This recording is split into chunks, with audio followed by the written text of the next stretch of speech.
Hello and welcome. I'm your host, Wayne Blue. I am joined by co-host Alex Wong. How are you doing this morning? After Doing great. another legendary night at Hongqing.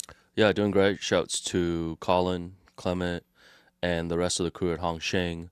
You know, they unveiled their new menu this weekend, and we were honored enough to be included. Ooh. The Hello and Welcome podcast, the two of us along with Jerome, did a little Yep. photo shoot in their kitchen a couple months ago now, and super honored.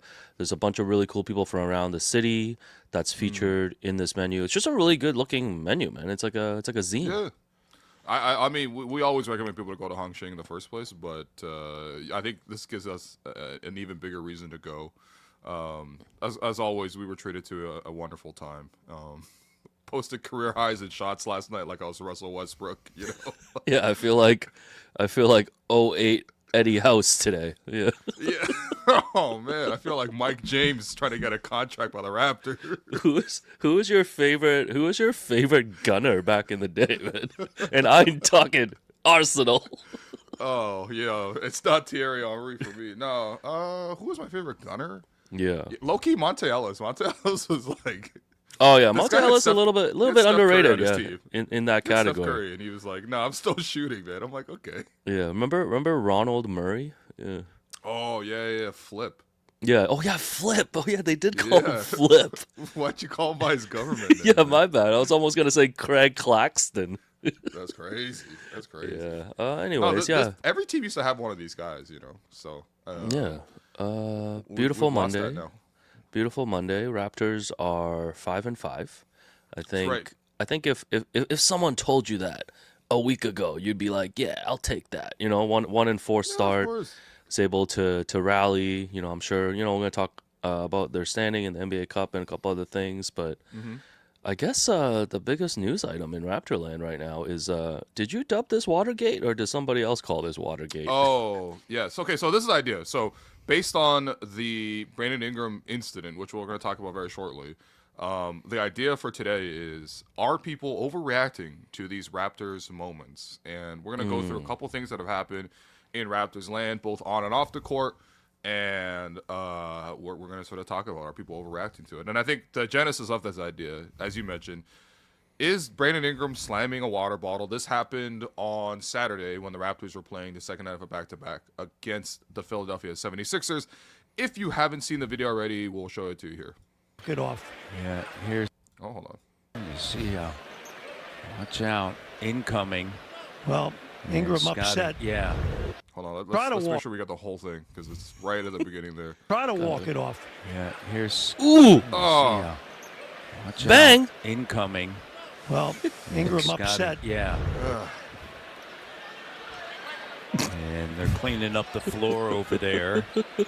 Let's watch the whole video Competitor first, and then we'll get Brandon into Ingram this. There's is, a couple and things I want Just to one point out. point. Barnes cleaning up as well. Obviously, not a About that nice play, thing that he though. did. Okay, That very, pitch very play, clearly not a nice When thing. you run that little pitch play out top, Yo, the Jack, why guy you- receiving, he's catching the ball no, on Jack's the like, move.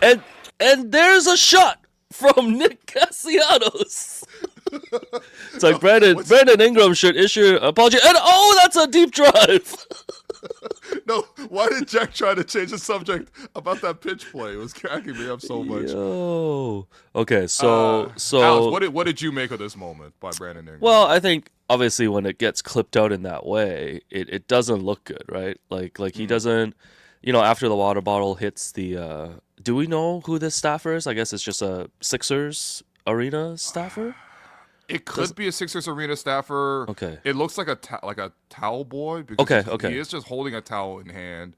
But yeah, oh man, that's just Yeah. terrible. I'm No, sorry. but in that- optically, this is horrible. Okay? No, optically, it's horrible. Yeah. I think the two things is like in that moment, like Brandon didn't, you know, react or, you know, reach out to the towel man.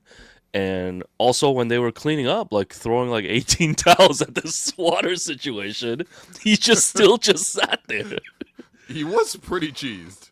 Yeah. So I think from a social etiquette standpoint, you know, I hope Brandon, you know, maybe off camera afterwards said something. Yeah. Okay. So- So obviously we've only had Brandon Ingram on the team for like less than a season. But we've been in enough press conference. We've heard him talk enough, and we've seen him behind the scenes enough. I'm not gonna lie to you. This is a complete shock, man. Like I didn't really ever see this side of him. You know what I mean? Like Brandon had been in a fight previously, and that was way back when he was still a Laker. It was Lakers versus Rockets, and I think he slapped like Chris Paul or something. Yeah, there was a fight that took place, and then Braun and Chris Paul, like, banana boat, like, kind of split it up. Wasn't Rajon Rondo involved in that as well? Yeah, Rondo was, well, the main fight was Rondo and Chris Paul, who have had like a decade-long standing beef. Mm-hmm. But I think Brandon jumped in there. And I honestly, like, not to condone violence, but I do think, slapping Chris Paul is like a sign of good moral conscience, because that man is, irreprehensible. But I've just never really seen this out of Brandon. And of course, like, contextually, like, obviously a couple of things were happening. Like, second half of back-to-back, guys were tired. He had just given up an and one to Trendon Watford. He, like, got bumped on the play, then kind of was, like, limping and had to take his time. Then he got called for a delay of game, which, I mean, nothing delays the game more than spilling of water all over the place. I mean, to be fair, this is a delay of game. And then, yeah, it just comes out of nowhere. And by the way, the reason Scotty Barnes is, like, who also takes, like, the brunt of this is Scotty had also just come out of the game, like, a minute earlier and was doing the Steve Nash, like, laying down on the sideline, trying to stretch his back thing. And, yeah, I just don't think nobody saw this one coming, man. Nobody saw this one coming, man. Well, someone in the chat did make a good point here, saying that second half of a back-to-back is the craziest excuse for allowing assault with a water bottle. Wait, well, hold on. You're not telling me you're more likely to snap when you're working a double versus when you're working a regular shift? No, that's totally fair. I mean, we'd have to go to our expert JR Manitat for that. But I think, listen, like, we've seen players get frustrated on the bench and stuff. So I don't know. I guess part of it is we're making a little bit of a big deal out of it. But we talk about social etiquette last week. This is just part of the decay of a society.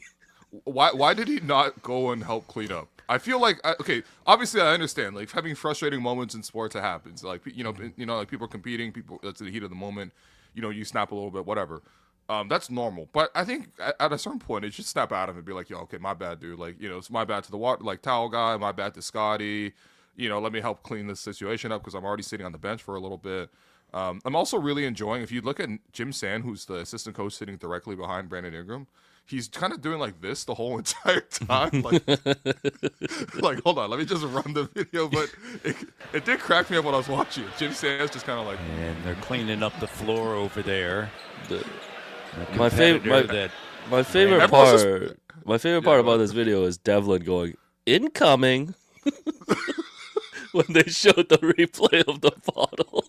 I'm sorry, like, this is objectively a shitty moment, but it is somewhat very funny. Like, I gotta say. Yeah, I mean, this was like the viral clip over the weekend. Like Yeah. it was this and some guy in the Canadian Premier Soccer League scoring a bicycle kick in the snow. Yeah, in the snow, which honestly that wasn't even soccer at that point. But yeah, I mean, on a scale of 1 to 10, is this something that we'll move on from this in like a day? I think we have moved on. Do you think wow, man, first up, just the wind up and the impact of it, it's just horrible. Like, it is horrible. Would you want to, like, just personally, would you want to hear Brandon come out in a public setting and be like, hey, man, that's my bad, I lost my cool, that wasn't cool of me, I'm so sorry to these guys? I'm Would sure you it's hear that? Sure, I'm sure it's fine, or maybe we can just hear through like a reporter that he did apologize or something like that. I don't know. Like, he I don't want to hear through the reporter. I want to hear him, like, on camera. Yeah, but I don't think you need to bring him out to, like, the reporter is kind of lame. Like, you don't need to bring him out for like a formal apology on this one. I'm not saying call a whole press conference, but I mean, like, they're practicing today, for example. Sure. Raptors are having an off day. They're in New York City, so they're most likely going to practice at, like, the NBPA office or whatever. Like, afterwards you usually talk, and I know there's reporters on the road trip for this one. Like, maybe Brandon says, like, yo, my bad, man. That's all. You know what I mean? Like, it sucks, but it's true. Yeah, no, I think it'll be okay. Scotty got to be careful, too, because, like, when they won their first game, Darko ran into the locker room and, like, scared the hell out of him when he wasn't ready. And then Scotty also was not ready for this either, so. That's fair. Yeah. That's fair. So yeah, I think that's that's Watergate right there. Damn, man. Yeah. Wow. Unbelievable. Slow news Yeah. day. It's not that slow. Don't worry, we have other things. I just really wanted to highlight this because everybody was talking about it. Craig in the chat says, "Playground rules: dude gets to throw a water bottle at Bi, and then they hug it out." Yeah. You know what? Should the guy have faked an injury and just showed up in like a Christopher Moltisanti like neck brace after the Oh, game? you mean the water boy? Yeah, He's like, yeah, oh, yeah. my neck, my back. Yeah. No, I think I'm always bad looking. idea. Yeah, always looking for a good financial opportunity. It's public information how much Brandon Ingram makes. So Sure. yeah. Yeah. So Fair enough. we need Glorilla to weigh in on this as well. Yeah. I think they have bigger things to deal with. But okay, that was like pretty much the biggest viral moment that happened over the weekend with the Raptors. Item number 2 in terms of are we overreacting? So I don't know if you've seen this like riveting debate online about who the Raptors' backup shooting guard should be. Should it be Grady Dick? Should it be Jacoby Walter, Ochai Agbaji, Jamison Battle? Darko right now is doing this weird thing where all 4 guys sometimes play. Grady usually gets like 20 minutes. Jacoby usually gets like 10. Ochai usually gets like 10, and then Jamison gets like 5 seconds. Are people overreacting to the instability at the backup shooting guard position? Yeah, I think so. I mean, a couple of guys have gotten off to a slow start. Like I think Jacoby's gone off to a really slow start here. I would argue all these guys outside of Jamison are off to slow starts. Yeah, but like Grady is gonna get the most opportunity, and I think it's early in the season for Darko to try to take a look. I mean, this is one of the few spots I think where there is some internal competition, right? Like the starting lineup is locked in. We know some of the bench spots, but this is the spot where I think one of the guys can, step up and grab it. And I still think it's Grady's job. I would like to see Jamison Battle more though, man. I feel like, he was huge in that, getting them that first. Is that their first win? No, their second win when they stopped that losing streak against Cleveland. And I know he hasn't been in like the regular rotation that much, but I feel like he does positive things every time he's out there. So of the 4 guys, I love to see Jamison Battle more. Well, I mean, I think everybody's like pretty pro Jamison at this point, but at the same, actually, especially after last night, I think I might be anti Jamison. Yeah. But maybe we just call him Battle. Actually, it'll probably be better for our health. The one Last thing night is, was one battle after another. it's one Jamison battle after another Jamison, for sure. The thing for me is, okay, so if we're talking about like this is a playoff game tomorrow, how would you approach it versus you're still like 3 weeks into the season, you're still trying to develop, obviously all these guys are fairly young. Ochai's the vet of the group with 4 years of experience, but Grady's in his 3rd year, Jacoby's in his 2nd, Jamison is his 2nd. So you probably still want to have a bit of developmental sort of, things in mind. I think for me, it's just, it's just difficult because the way the team built the roster, and this is not really on Darko, but this is more on the front office with Bobby and the scouting staff. It's like they always try to draft best player available, right? So they don't necessarily look at what's our need and then we try to fill that exact need. And then sometimes this kind of thing will just happen where you have this accumulation. Like it's definitely not ideal that the Raptors have like what feels like 7 shooting guards on the team. Like IQ kind of plays a 2, RJ's a 2. We also have AJ Lawson, Elijah Martin. Like these guys, like, you know what I mean? Like even because the idea was broached, like maybe we send like Jacoby to the G League to give him more reps because like, he's not really going to be outplaying some of these guys at the moment. And it doesn't really help a young player to just sit on the bench and not play.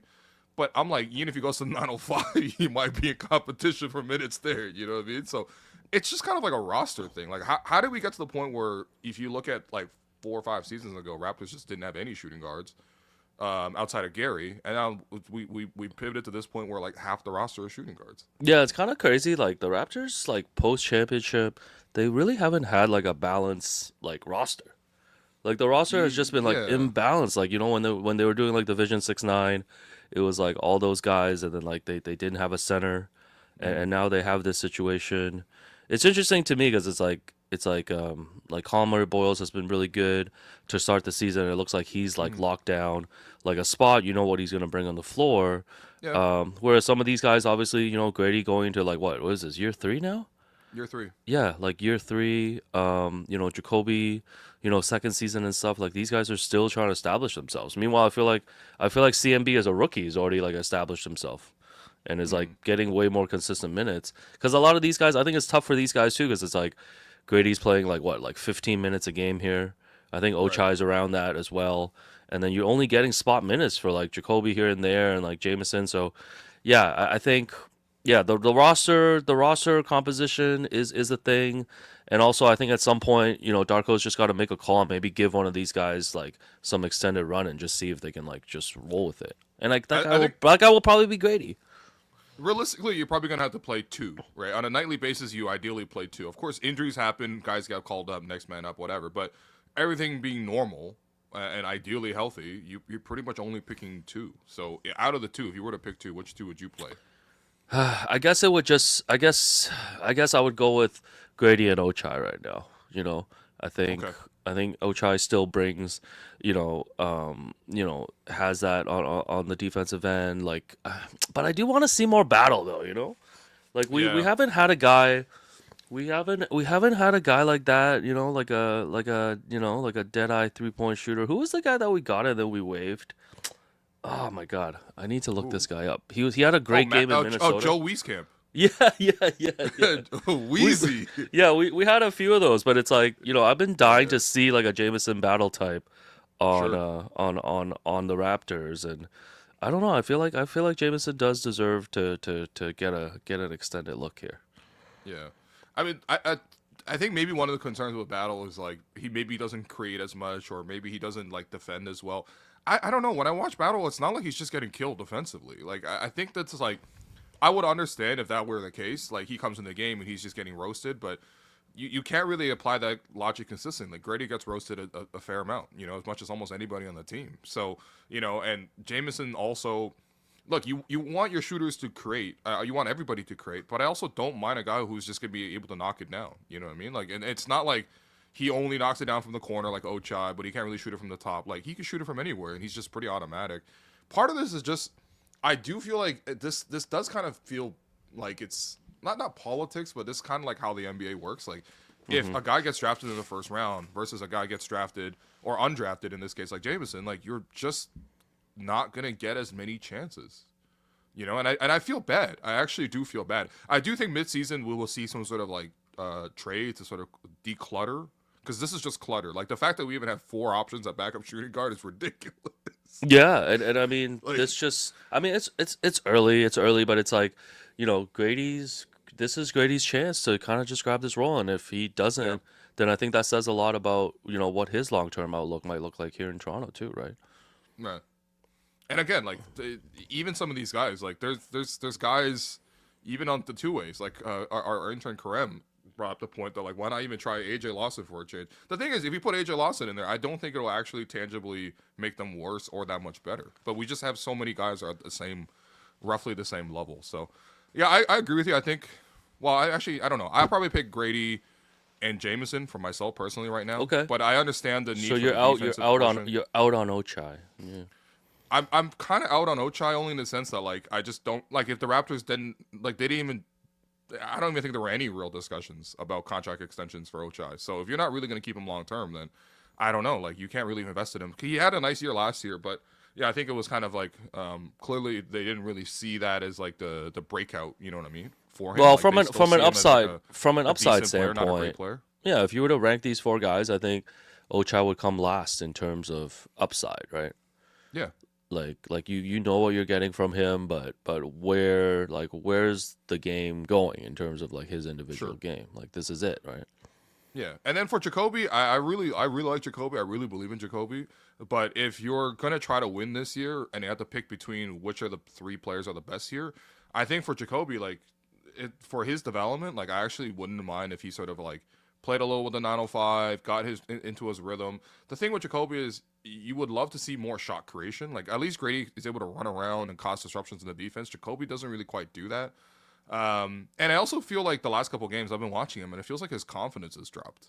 And I think that's always going to make any situation more difficult. Now, granted, I don't think that any of them look that particularly confident when they come into the game. if anything, Grady's almost overconfident, sometimes taking too aggressive shots, and then that, screws up the floor balance, and they give it up in transition the other way. But, yeah, especially for Jacoby, man, I'm starting to feel like, you know what, get the 905, cook a little bit, get into a nice rhythm, and then come back when there's, like, a situation where a guy's injured or a guy got traded, and then get another chance. I mean, the Raptors are going to be invested in Jacoby for a while, so I don't see this as, like, a demotion. I just think it's, like, what might be the best adaptation for the moment. But again, like, this is more on Bobby than anything else, man. I mean, yes, I think Darko should try to get the best out of his players and maybe pick the best players and just go with that. But at the same time, it's like this is on Bobby, man. Bob, you got to figure out some sort of balance of the roster. Yeah, Bobby's like, Bobby needs. What is it? Bobby needs to do his job. Go get a center. No, Bobby's like, here's a fatal 4-way of shooting guards. You figure it out. None of them can really dribble, but here's 4 shooting guards. Well, I'm glad we've moved the scapegoat off IQ. It seems like.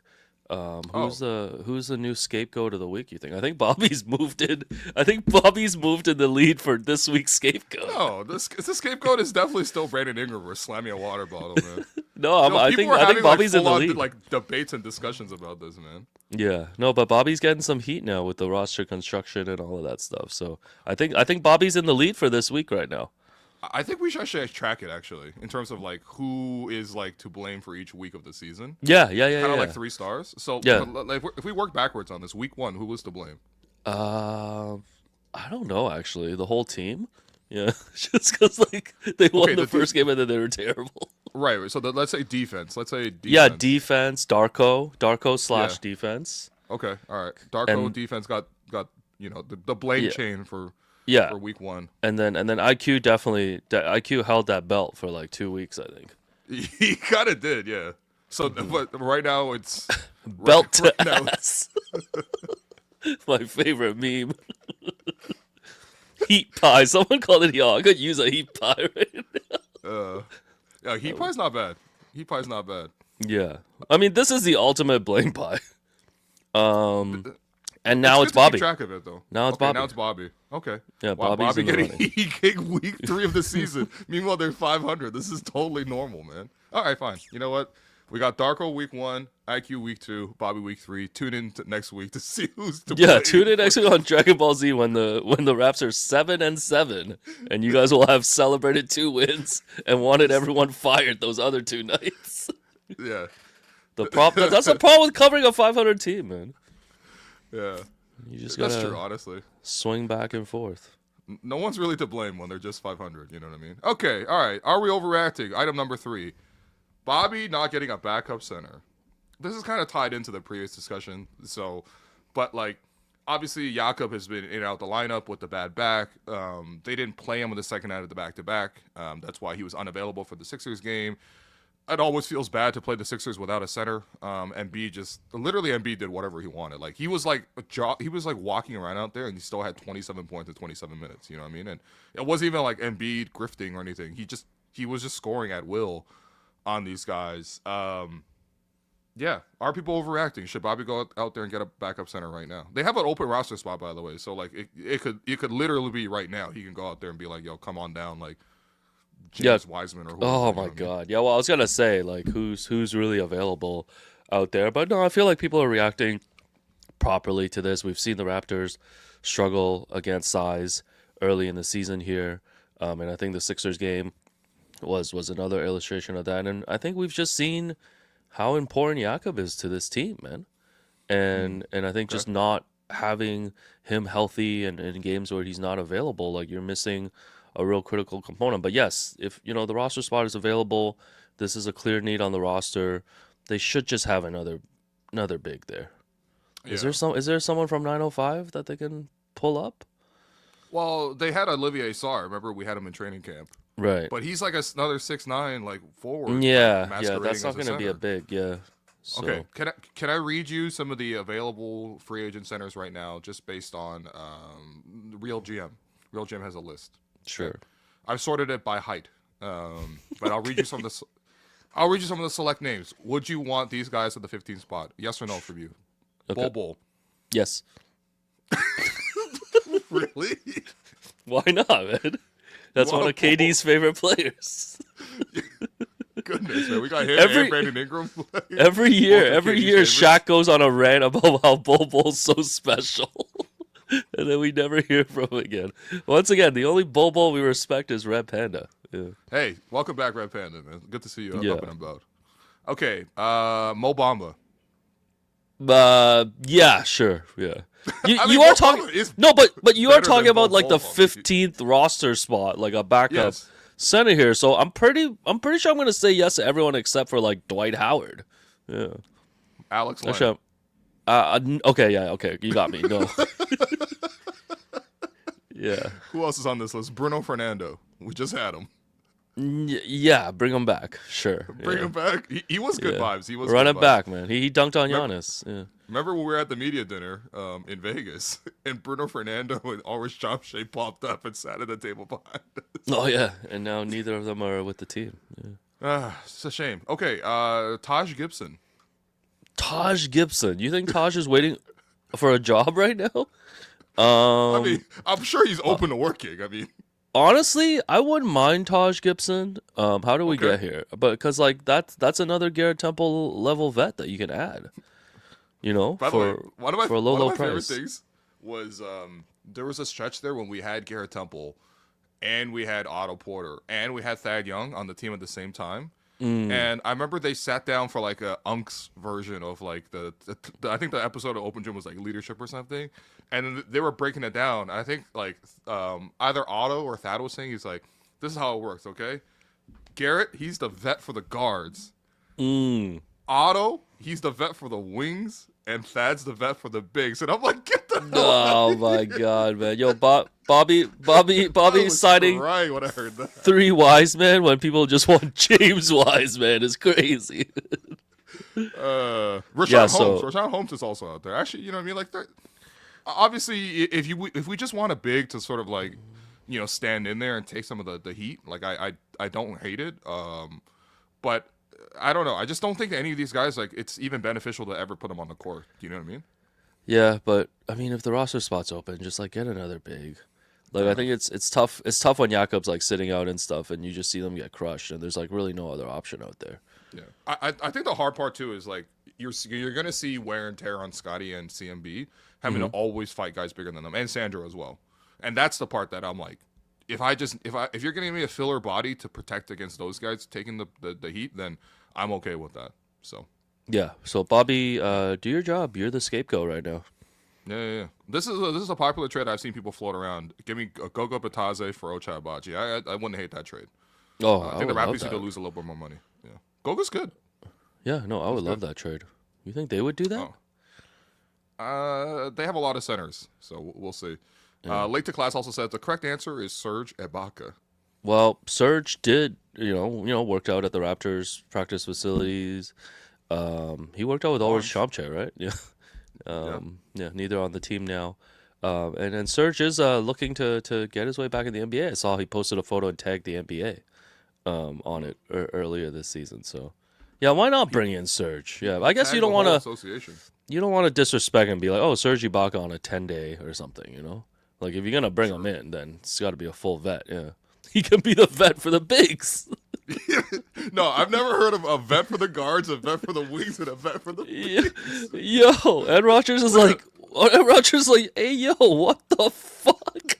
We're paying 3 roster spots for vets? What What about kind of these scam are we 18? pulling What here, about man? these 18 coaches, man? Do something, Muddy. Why is Muddy just sitting there? I was just dying when I heard that, man. I was like, oh, there's no way that's the right thing to do. Okay. All right. Yeah, I mean, if we're bringing in a guy just to sort of soak up some specific matchups, I don't hate it. They kind of did that last year with Bruno Fernando. Sure, I mean, they had a nice little Orlando Robinson run, you know? Orlando Robinson, Colin Castleton, you will always be famous type of thing. They're both somehow in. Yeah, I guess they're free agents too. Item number 4. Are we overreacting? Raptors are 2-0 in the NBA Cup. So 2-0 doesn't sound that impressive, but in their group, and I'm gonna pull up their standings right here. Why Hell is it yeah. always pulling up just Brandon Ingram smoking the guy? Okay. Jerome, come back. So in their group right now, so they got to be first in the group to advance, like guaranteed to advance. And then there's like a wild card spot. Yeah. There's 2 wild card spots in addition to, so basically 1 from each conference afterwards. There's 6 groups total. So in this group, the Raptors are 2-0, which is good, but it doesn't feel like it's like that locked up. However, they have beaten the next 2 best teams in this group, because Cleveland and Atlanta are clearly the next 2 best teams. And, of course, the Pacers and Wizards are both horrible this season. Like, both of them are just, like, not even close to being competitive. I don't want to write them off, but, at the same time, the way it breaks down is if the Raptors win one more game against these 2 terrible teams, the Wizards and Pacers, the Raptors are pretty much going to – well, I don't even think I see a scenario where the Raptors aren't going to be – if they're 3-1 or 4-0, I mean, they're going to win the group because they have the tiebreakers already over Cleveland and Atlanta. Are people properly reacting or overreacting to the 2-0 in the NBA Cup? No, I don't think we're reacting to this enough. I think since the NBA Cup's been introduced, the Raptors have pretty much been like eliminated from contention after like the first game. Game 1, it's like grand opening, grand closing. Yeah, and for as much as like we make fun of this NBA Cup format, it's pretty exciting when your team's in it. And and your team, like like yeah, you know what? Fair enough. Like hey, my squad is 2-0 in the NBA Cup. Like, yeah, I suddenly care, and I think it'd be really cool. I mean, I guess the cliche thing would be like, yeah, it'd be cool for these guys to get like some experience in like a high stakes environment, all this stuff. But I think, yeah, for them to make it to the next round, maybe, be able to like host an NBA Cup like elimination game. I think that'll be super exciting for just a Scotiabank Arena crowd. And who knows? I think they changed the format this year where they're only playing the finals in Vegas, right? So, if the Raptors somehow are able to get there too, I think this will be something that, people can really rally around. And, this is a thing that will help make up for the Jays losing the World Series by an inch. Yeah, I don't know about we would go that far, but I do think that there is something to be said about a young team being able to sort of announce their level to the rest of the league. Oh, my mic's lower. I'll turn it up a little bit here. Like I do think there's something to be said about a young team sort of announcing themselves to the league when they get into these like smaller competitions. And like the team I'm almost thinking about is the Pacers, right? When the Pacers like became like on people's radars, versus just like a random team, is when they had that run in the NBA Cup. And obviously they lost, but like they made a really good run and they had a lot of great moments. I still remember like how cool it was to see them play the Bucks, and everyone thought the Bucks with Giannis and Dame were supposed to be that breakout team in the Eastern Conference. Everyone was picking them to come out of it, and the Pacers just completely like upset them. And Tyrese Halliburton hitting a clutch shot, which obviously became known to do afterwards, but he was doing the Dame time celebration. Like that was hard as hell, and I think that if you're a young team, like this is actually a good opportunity. It's like low stakes. Like, that's the thing too. It's like you're not going to be heartbroken if they don't win the NBA Cup, because you never really dream about the NBA Cup. But it does give you the experience of playing in these like important games. And I think for a young team, like having to understand like what a pressurized game looks like. One of the issues with the team is like, okay, RJ's been in the playoffs, with the Knicks. IQ's been in the playoffs with the Knicks. Scotty was in the playoffs his rookie year. Everyone else in the rotation, not even close to really the playoffs. I mean, Jakob, I guess, but Jakob's a vet. You know what I mean? Like, for a lot of these young guys, like, that experience of, like, you need to value every possession. You need to execute. You need to be able to follow the game plan. There is not a tomorrow. Like, sometimes you have to win it to keep advancing. Like, that can only be good for the development of the team, whether they win or they lose, to be honest. Yeah, and this is another, crime committed by Adam Silver. Like, I know they do these groups based on, I guess, like the percentage draws of like, the win-loss records and stuff. But what kind of group is this, man? Like, this is the most. This is like when you just load. This is like when my nephews load 2K, and somehow this is the Atlantic Division because they decided to redo the league. Like, this is like kind of weird. No, like we need to remove the randomness from this. Like, I've always been like, just go by the divisions. Like, divisions don't even matter anymore. You might as well just assign the divisions as NBA Cup like groups. I agree with you actually, because like low key, it will just make it a lot simpler. You can build more consistent rivalries, because it's like, okay, maybe we win the group this year, but we're not guaranteed to play them next year in any meaningful context. So it doesn't really build any heat. Versus if you're in the same division year after year, like, you know how like everyone in the AL East has beef for each other. You know what I mean? That's Like right. Yankee fans hate Jays fans. Everyone hates the Red Sox. You know, everyone hates the Trop. You know what I mean? Like the Orioles suck. Like, you know what I mean? Like everyone hates each other, and that's kind of like the part of the sports is like having to exercise a safe form of hating another team. You know? Well, I will say though, I guess in this scenario for the Raptors, if they were in the division, we're definitely not coming out of that group. So, Well, so you know? that's what they said about the Jays with the AL East. That's why it makes it so sweet when we come out of the AL East and win that thing. You know? yeah, no, that's fair. Yeah, but no, I think we should make as big of a deal about the NBA Cup as we can. You know, I'm excited.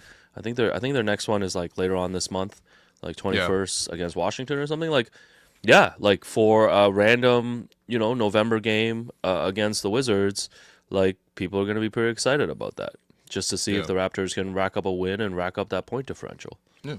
And me being a sicko too, I just want to see what these guys look like in pressured environments. Who can handle that? Who can't handle that? You know what I mean? It won't happen in the rest of the group stage because again, they're playing the Pacers and Wizards, who are basically eliminated from this whole thing anyway, and they suck. But you know, it is what it is. So I actually think people are underreacting to 2-0 in the NBA Cup. This is cool, man. Yeah, can you even name me the last two NBA Cup final matchups? Okay, the Lakers beat the Lakers beat the Pacers, I think. Yeah, in that the was finals. the inaugural. Yep. And then last year, OKC was in it, and they lost to the Milwaukee Bucks. Yeah, damn. Yeah, you know Cup. Let's go! Yo, this guy I knows know Cup. Yo, this guy's Cooper Cup. That's crazy. I know Cup. Yo, Let's this is go. the dumbest trivia ever, man. Name me the two finals matchups. And where is Darvin Ham right now, by the way? Isn't he with the Bucks? Well, here's the thing. Actually, isn't- somebody in the chat mentioned this. Yeah. But Darvin Ham is actually 15-0 in NBA Cup competitions. I saw 'Cause this he's with stat. Milwaukee right now. Yeah, I saw this. I mean, Ham has been undefeated since the birth of time, but you know, we're seeing a different level of undefeated Ham here. Look, that's the craziest stat. That's Yeah, the 'cause he's craziest stat in sports right now. Darvin Ham is crazy. No, like 15-0 in the cup. Like, you know how improbable that is. That's like Yeah. hitting. That's like hitting blackjack like 8 times in a row at a table, man. That's insane. Yeah. Not everything's gambling, but okay, Chauncey Billups, but no. Donkey Chelsea, mentions Royal flip flush. no, he the real Flip Murray, by the way he be flipping over 4-5s all the time, man. No, but the donkey mentions it's not just Darvin Ham, but it's also Taurean Prince, who's also undefeated because he also went from the Lakers to That's the Bucks. right. That's right. That's incredible, man. Well, How is that possible that there's two people who are 15-0, man? well, I think it'd be, but that's the type of NBA Cup like drama we can get. It's like, what if the Raptors face off against the Bucks in like the quarterfinals? Like that'll be a huge deal to try to like end the Ham dynasty. Yeah, You know what? Honestly, the Ham dynasty is crazy. I'm trying my best. Yeah, I know, man. We cooking though. We cooking. A couple other Darvin Ham things. So everyone knows about the hands in the practice thing with Darvin Ham. I feel like his reputation sucks. It's even crazier that the hammer play, which they run all the time. The Raptors, That's used to right. run it all the time. That's also named after Darvin Ham. That's right. Who wasn't even the shooter. He was the passer, I think, in that scenario. But the hammer pass is like you drive, like let's say you're on the right side of the floor, you like drive towards the baseline and you whip the pass across to the other baseline. And usually there's like a screen involved for the shooter in the corner. Like the fact that there's a play named after Darvin Ham is kind of nuts, man. I don't want to be that dude, but like Darvin Ham used to be a problem. Like he never really played, but he could jump like out of the gym. Like he was incredible. Yeah, there it is. Like shouts to Champagne Bapu. One of our favorite chat members, I gotta say. Champagne Bapu, you've really improved the community. Shouts to Bapu. Bapu, yeah, says, did you know Darvin Ham was in the 97 dunk contest? Yeah. A Darvin Ham Bucks jersey would actually be pretty hard, man.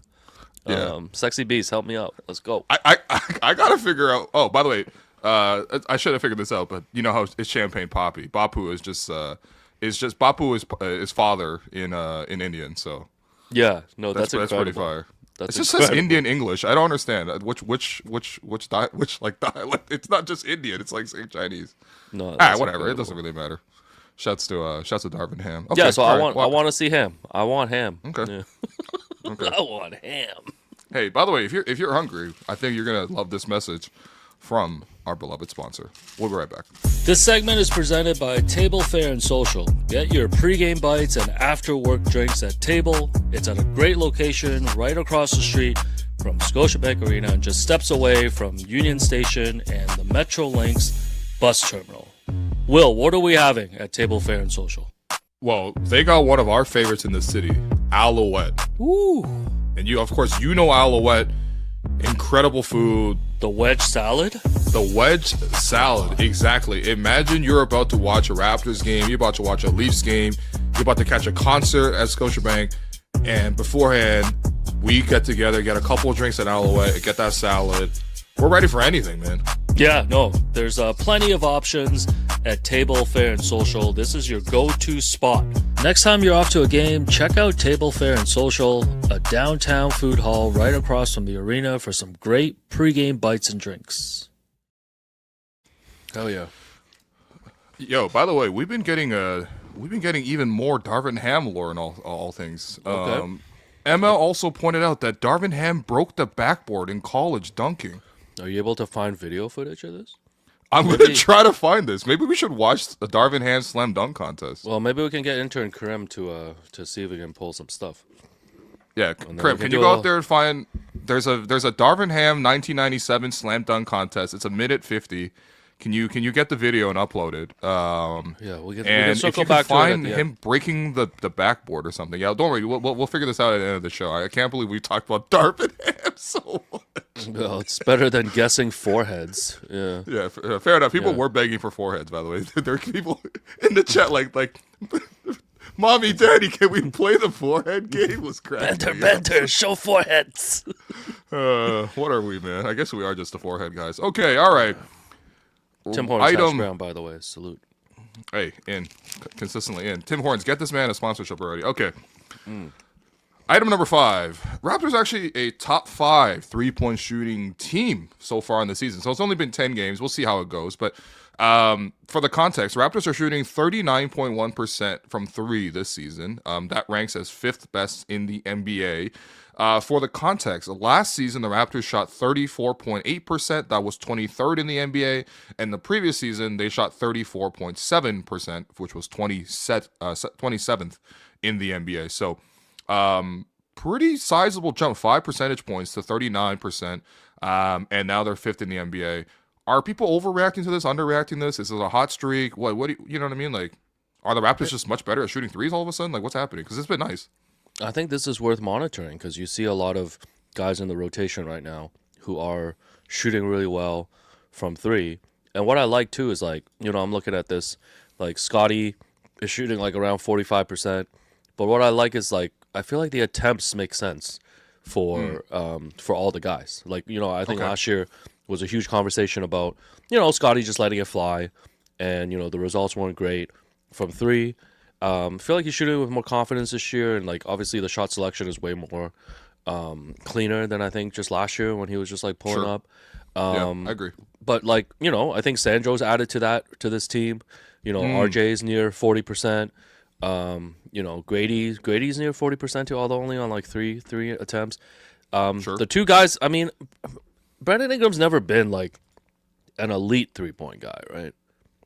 That's not really. And that's the thing. He's a very good shooter, but he's never been a high volume 3-point guy. Yeah. And he's also he's it's a good percentage. It's not like he's shooting 40+% from 3 type of deal. Right. So he's around 30. But I mean even IQ, right? I feel like IQ could tick up as well. He's at 33% right now. Yeah. So I think I think the way the Raptors play and the shooters that they've got on the team, it's been a while since we've had even just an above average 3-point shooting team. So I think this is something that's worth monitoring. Do I think they're going to end up being a top 5 3-point shooting team? I don't think so. But is top 10, top 10, top 12? I don't think that's out of the realm of possibility. So one of the things I think is just as he crunches on the hash brown, but So the Raptors are not shooting that many threes. I think that's the thing too. Like we're not a high volume 3-point shooting team. We're only 22nd in the NBA in terms of attempts. And like again, we're not really one of those teams that looks to jack up as many threes as possible. Some of that obviously is to do with the personnel. Like we have guys like Brandon who are very good at operating the mid range, and so we're definitely like towards the top in terms of mid range attempts. We're also been pretty good at getting to the rim, so guys are relying on that. But I think sometimes when you're more selective with your 3-point shooting, you're going to have a higher percentage. Like it's not a coincidence, for example, that Houston is actually number 1 in the NBA in 3-point percentage at 42.8%, but they're also last in the NBA at how many threes they attempt, obviously because of the personnel. So like if you're more selective, that helps too. But I agree with you actually, because it's not like the Raptors are like shooting like it's not like anyone's like just shooting like absurdly hot. I think that like obviously Scotty will come down from shooting 45.5%, but I do think that like just between the shot selection and some of the things that Darko's talked about in terms of working with the biomechanist and making a couple tweaks to his shot, like he looks confident. And even just the type of shots, I thought last year Scotty took a lot of bad threes. This year like they're all like in rhythm, feet set, or they're like the pull-out three that he shoots when the guys are like not guarding him when he's coming down in transition. Like those are all good shots for him to make. CMB knocking down threes is a bit of a surprise, but again, the intel I got there was basically his college coach just didn't have him practice threes because the role the team needed him to have was like as a low post guy or as like a post facilitator. So they didn't really work with him on threes. So this is like the first time he's gotten a chance to really like put in like consistent fundamental work at shooting threes. And so I wouldn't really judge him just based on the fact that he didn't shoot the three much in college. I think if anything that might be actually a positive in terms of what he could do. Obviously Battle shooting 71% from three is basically just that one game he was allowed to play and he made every shot. But like they're on the flip side, as you mentioned, like there are some good shooters on this team that have not really shot the three at a high percentage. Like IQ still working his way back. We finally saw him have a couple good games over the weekend, which was great to see. Brandon is still a little bit low at 32%. Jacoby's shooting 27%. We know he's better than that. And then incredibly, Ochai Agbaji shooting 8% from three right now. Kobe. So yeah, like I mean, Ochai at 8% is just unbelievable. So I mean, shooting a mortgage interest rate right now. He's signing one of those Donald Trump 50-year mortgages. Man. That's Mark Savel's favorite Raptor, man. 8%, lock it in, man. Fixed rate. Oh my god, man. I'm sweating. So. Yeah, I mean, this is exciting. I think some of it is just like between shot selection and guys getting into more of the regular spots. Like nobody feels like they're jacking up threes except for IQ. Hey, IQ's role is kind of to jack up threes. Yeah, what we need is 1-3 from Jakob this year. That's all we need. Let's how you're like, yo, Bobby, we need one really good quote from a presser. Let's get 1-3 from Jakob this year. Okay, and like a meaningful three. Remember when Koloko randomly hit that corner three? Yeah, I know. It was exciting. It clinched and then the Raptors died for 2 years after that. Yeah, we died for that 1-3, but it was cool in the moment. Oh, man. Rose also mentions Grady shooting 100% on open looks. Uh-oh. Is Matt that Thomas true? alert. Yeah. Wait, is that true? Matt Thomas alert. Yeah. Hold on, man. I might have to look that up. There's no way. We're going to have to look that up real quick. Because that's incredible. But by the way, everyone should follow Matt Thomas on Instagram. He's carved out a great overseas career. So really? Shouts to Maddie. Shouts to Maddie T. Yeah. No, Matty Ice, man.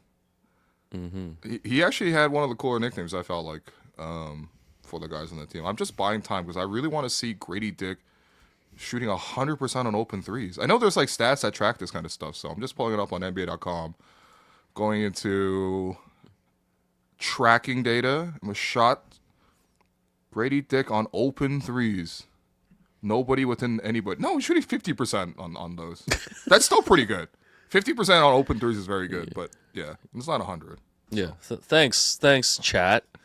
Yeah. Jared says, how open are we talking, man? Yo, Jared, I'm just hoping you made it home safe yesterday.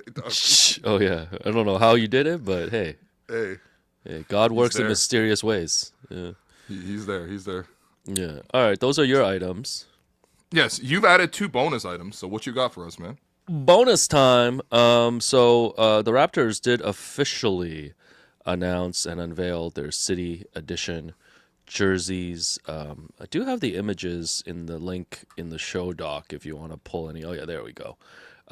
So yeah, this is these are actually like available now. Like I was at Square One on Saturday. Don't ask. And Whoa. Okay. and just at the Nike store, and these are available for purchase. So if you're by the Marilyn Monroe Towers right now, in Mississauga, head over. You know, Vernon Thorpe is open. And This guy knowing Burnham Thorpe is crazy. Vernon Thorpe, yeah, How'd you know about Burnham Thorpe? You know David Rathburn? Thorpe? I know Vernon Thorpe, bro. Yo, you know Rathburn too? What? No. So No? Okay, all right. here, Ontario. Yeah, we here, Ontario. That's how they named it. Just kidding. Yo, open mic night in Mississauga's crazy, man. Catch me at Magic BBQ, man. No.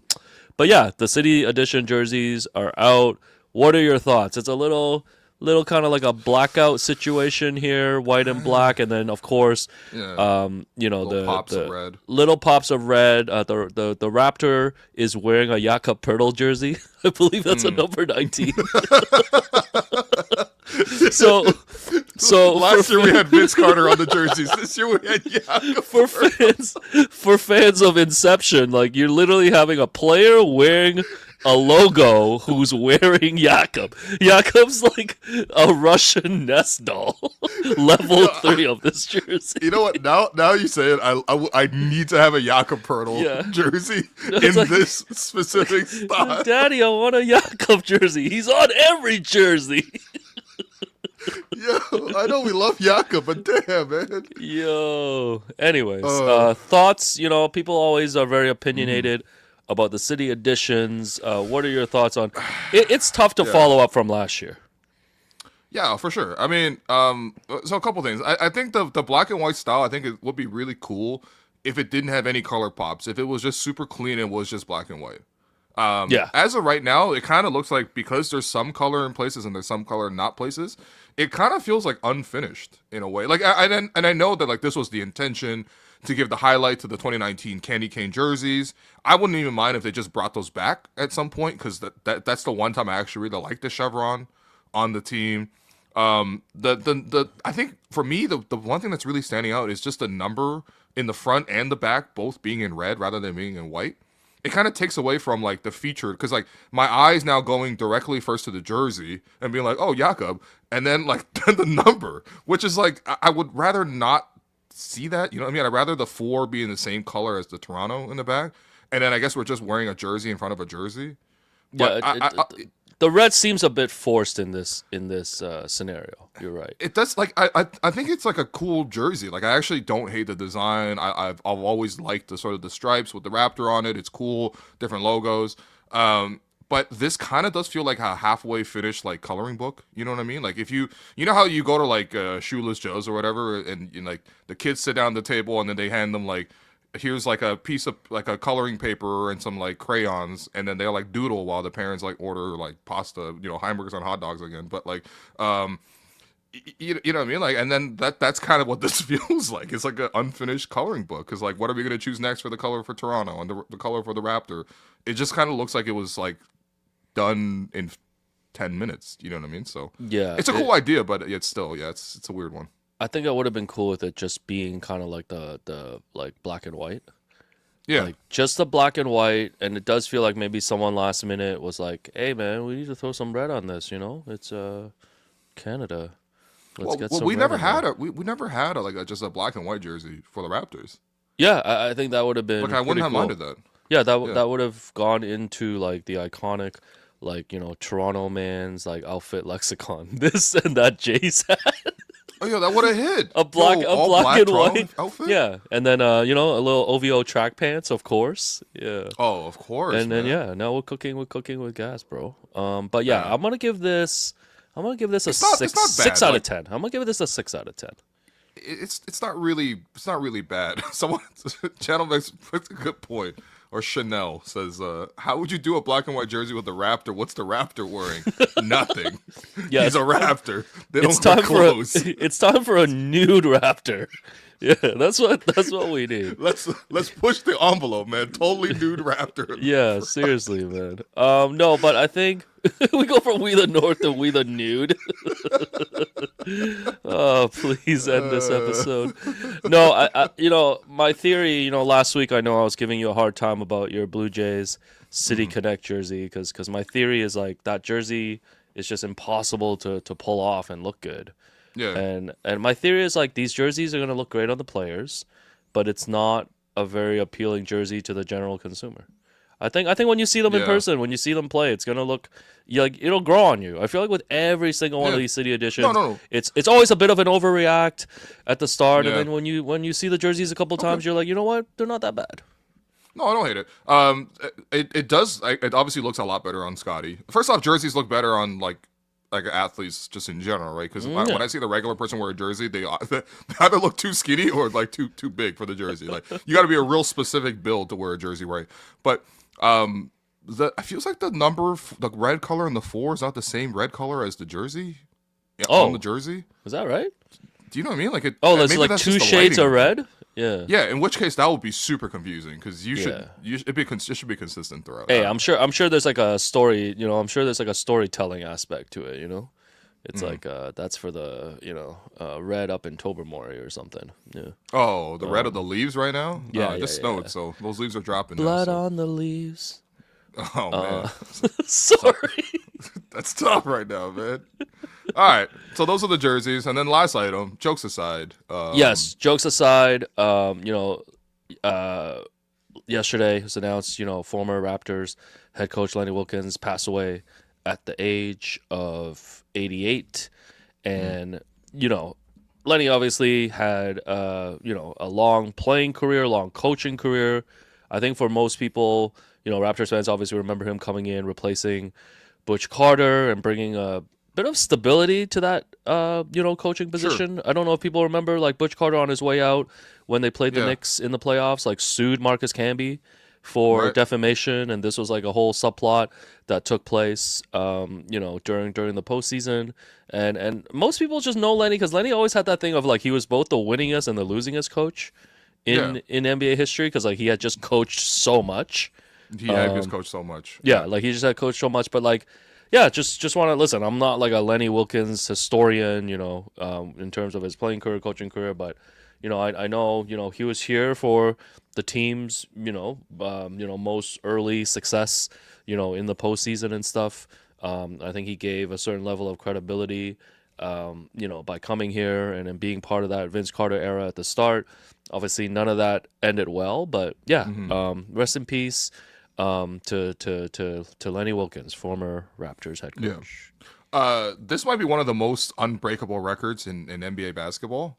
Lenny Wilkens coached 32 years in the NBA, and he coached for a total of 2,487 games. That's not even counting postseason games, because he also coached an additional 178 games in the postseason. But like, I can't see anybody coming close to that. No, if you look at like active head coaches in the league, even Pop obviously, like coached until he physically couldn't, and we all love and respect Greg Popovich. He coached 29 years. He's still not there.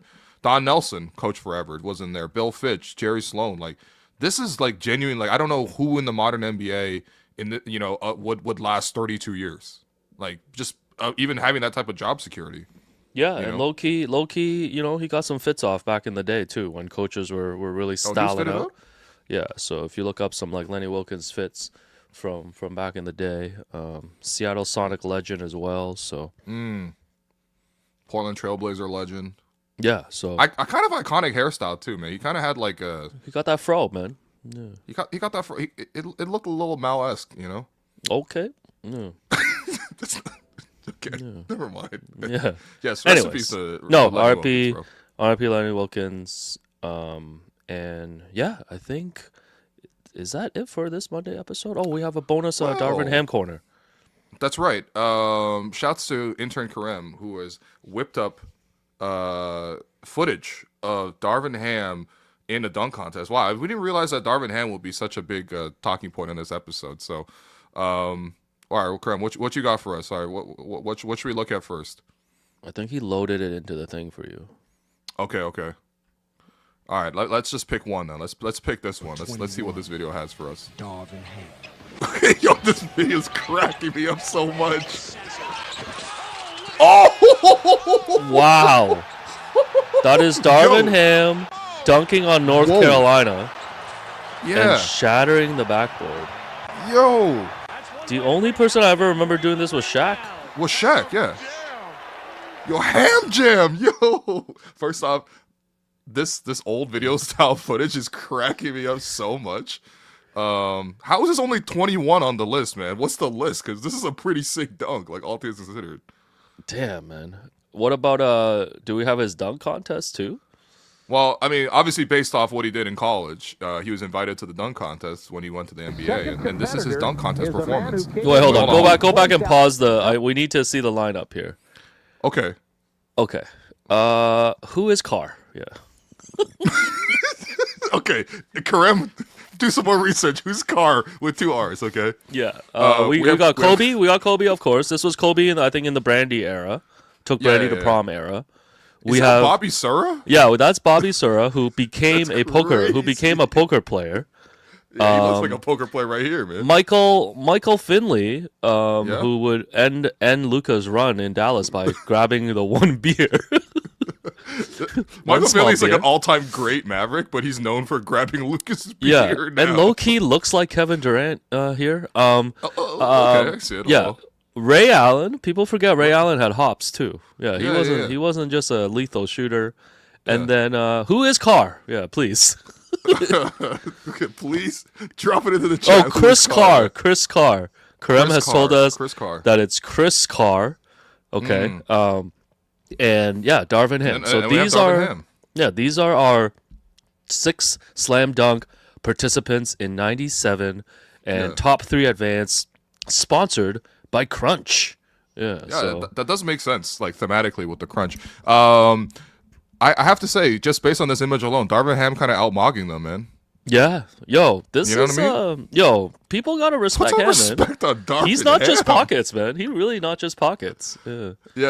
Okay. All right. Let's see the dunks. Our second competitor is a man who came in here to replace Allen. Yo, a Darvin Ham Nuggets. His name is Darvin Ham. You may not have seen him play. Wait, what's a Final Four slam dunk champ? Is that a thing? Yo, they just have a side quest at halftime. Hold on. Why did they put the A's in his name like the Lord of the Rings font? They wrote his name like Legolas. Yeah, Darvin Ham. Darvin Ham. Like, why did they put him in the Lord of the Rings font? Yo, is this the most food friendly like jersey ever? It's nuggets on the front and ham on the back. Yo, that's my breakfast, bro. This guy stole my whole flow. Yo, that's a delicious jersey right there, man. Holy. Okay, so here comes Ham. Let's keep going in. This is an incredible jersey, man. Yo, this man was in tip-top shape. Okay. Oh, the shattered backboard. Ooh. Oh my God, the camera work was so bad they almost missed his first dunk. Yo, this straight up missed the dunk, man. Here comes Ham. You know what? These are pretty good dunks, man. These are pretty good dunks. Who is that? Yeah. Yo, I know that ain't Howard Beck I see in Media Road. I know that ain't Beck. Hold on, what do you got next? Why is he just doing dunks non-stop? Yo, did he touch the backboard on that? That's sick, man. That's pretty good, man. Yeah. Can we show us a replay? Why is he just dunking non-stop? I don't understand. What kind of format? Yo, Bobby Sir is pressed. Man. All right, that was Darvin Ham. Is there more? Wait. I think they edited it in a way just to show the 3 dunks. Okay. Yeah, the windmill was nice, man. Windmill's nice. I like that. Oh, yeah. Yeah, not bad. Not It's bad. like a Vince Carter-esque dunk, Now man. look at him pause. He touches the back. Yeah, he touches the. Turn around. That's nice too, man. He kind of rimmed it in though. Don't know him Why they give him 36? Yo! Only 36. What? You know what? Whoa! Are you kidding me? What's going on here? Yo. Mutombo. And that cost Yo, he got robbed, man. the card. Yo, But he didn't what? play the crowd as well. 36? Okay, now I need to know the judges, man. Karem, see if you can find who the judges were for the 97 dunk contest, because that's terrible, man. That's what I'm saying. 36 for all that is not right, man. That ain't right. That's not. Damn. No, but But people, we people might have to need respect Darvin Ham. Also, someone in the chat said earlier Darvin Ham got shot. Like not like right now. I mean, like in the past, and he lived or something. I mean, obviously, but like, I don't know. I didn't know this much about Darvin Ham. No, I think Was he what shot? we need to do. I mean, we need a title for this, but like we need to like kind of like redeem these guys to the new generation. I think like, you know, once a week or once in a while we should pull up guys who are like coaches now and let people know how they were in their prime. Whoa, Darvin Ham, he said in a story to the Los Angeles Times in 2022, Darvin said, quote, "I was shot in the face by accident, April 5th, 1988. Whoa, that's like What? that's 50 Cent's story. Bro, he was 14 years old. Yeah, that's insane. Okay, the dunk contest. It says Judges- Darvin Ham was shot at 14 on his birthday while getting pizza with his brother. That's insane. He turned to look at the shots and the bullet ricocheted off his jawbone. What? Yo, honestly, put some respect on D Ham, man. No, Damn. for real. What the hell? This is unbelievable, man. Damn. Yeah, shouts to Ham Lore, man. Yeah, we had this is a Ham Lore segment brought to you by No, we Humber, should like pull up these guys. Like I think we should do Doc Rivers next week. People don't know. No, people don't know Doc. Have you seen Doc like fight? Like when he was on the Suns, he like fought a whole squad once. Okay, Yeah. Next episode Don't- we're watching Doc Rivers. Yeah, fighting people. don't pull it up now. But it's like we should just pick a guy every week, man. Yeah. We need a name for this corner though. Yo, Like, I don't even know shouts what to, you call this. the Redeem Team. Yeah, that could be good. Let's keep working on Okay. it. Karem, our intrepid intern, has chimed in here. The judges for the 1996 NBA Slam Dunk Contest were NBA legends George Gervin, Maurice Lucas, and Dave Cowens. Only Well, three he's judges? What's going on, man? That's Dave Coward to me, man. Giving a 36 for those dunks. Come on, man. Was this the one that Kobe won? Kobe won this one, right? I'm guessing Kobe won. Kobe had to have won. Like, Yeah, Kobe won this one. Yeah, 96. Yeah. But I remember that dunk like contest performance from Kobe. When you look back at the footage, just didn't look that impressive. Apparently, Malik or who's which Carr was this? Chris Carr. Chris Carr was second. Yeah. Chris Carr, by the way, was a shooting guard / small forward who played 6 seasons in the NBA for the Timberwolves, New Jersey Nets, Golden State Warriors, Oh Chicago man, Bulls, and Boston Chris Celtics. Carr would have been the ultimate final boss for the basketball reference game. Chris Carr would have been impossible, man. No, that's actually the final boss in basketball reference, man. God Yeah. damn. There you go. Oh, All right. Coco said lore of the rings. Yeah, Lord that's of the pretty good. Rings. That's Not pretty bad. good. That's Not pretty bad. good. That's pretty good. Once again, I'm once again asking why they put Darvin Ham's name in that stupid Middle East or Middle Earth font. Whoa, man. It was whoa, cracking whoa, me whoa! up. Careful there, man. Holy. All love to the Middle East, baby. Peace to the Middle East. But no, Doc Rivers is next. Anybody else kind of come to mind? Honestly, man. Someone said Chauncey Redemption, please. No, I don't know about that one, man. I don't know about that one. Honestly, like even like I would love to watch some Yao Ming. Like we should watch some Shaq versus Yao Ming highlights, man. Oh, People don't you know remember what? those battles, man. You know what? Unction Corner could be pretty good, actually. Yeah, I like Yeah, that. yeah. Okay, okay. All right, Someone, you know what? Champagne Bapu said, "Dude, Chris Carr." Yo, we're giving Champagne Bapu the belt for this week, man. Yo, champagne, buddy. Yo. Get up here, man. Get I'm up gonna here, start. Champagne. I'm gonna start calling my dad Bapu. I'll let you know. Yo, I'm gonna film a video when I see my dad tomorrow. We're like, yo, what up, Bapu? That's crazy. Yo, we Bapu tofu right now. All They right. said we couldn't. They said we couldn't do a show after Could 20 you- they- shots. They were yo, wrong. This guy's like, yo, you got a couple of things for the show tomorrow? I'm like, no. You guys don't understand. We conceived of this show while we were 20 shots deep. We're like, oh, we got to do a show tomorrow morning. And we're like, okay. And You we know- legit just scribbled it down, and this is what we got, man. No, Another you know what? classic This for you. felt like a Monday Raptors show episode at Sportsnet. Yeah. No, this I is what know. it When we was. come back, when we leave the studio, people are like, "Yo, that show was fire." Yeah, they're like, we love when you guys talk about food, man. Yeah. Yo, oh yeah, that was the feedback we got once Yeah, from our yeah. bosses. Was we love that you talk about food. Yeah, it's like, yo, we love that, man. You guys are like, damn, like food. Yeah, more food Rex. Yo, I'm Talk about how sweating shake. Joe bombs on my body right now. Oh man. The All shower's gonna right, hit different. we've got a branded interview with That's right. with IQ. Hopefully that'll be delivered to you guys this week. We the plan is I will speak to Emmanuel and we'll do an interview today. We'll record it and we'll drop it later in the week. So look for that a little bit later on. Super happy that Brandon was that IQ was able to turn his play around because the original timing of this did not look great. But yeah, it'd be good to get to know IQ a little bit too. Yeah, and Raps are still on the road. Mm-hmm. Road tripping this week. Still road tripping for the week. They're actually back in Toronto for just one game on two separate occasions while then going out to the road. So basically they're effectively on the road like permanently because they're not stopping in Toronto The until schedule's like been the end of the month. schedule's been weird, man. I think the it's a Warriors pretty bad fans have one. been crying about the schedule too because they keep having to fly to like different time zones. Hmm. I'm gonna accuse the NBA of using ChatGPT to make up the schedule. Okay. I don't think there was a human touch to this. So we're gonna try to get Steph No from Sporting News That's later right. this week too. He wrote this great article about his experience because Steph No is one of the best guys covering the NBA now, but he used to be a professional poker player Yeah, we never knew this, but in Vegas. And yeah, it his would stories are definitely- pretty crazy because he ran across like Ty Lue and Chauncey Billups, all these guys.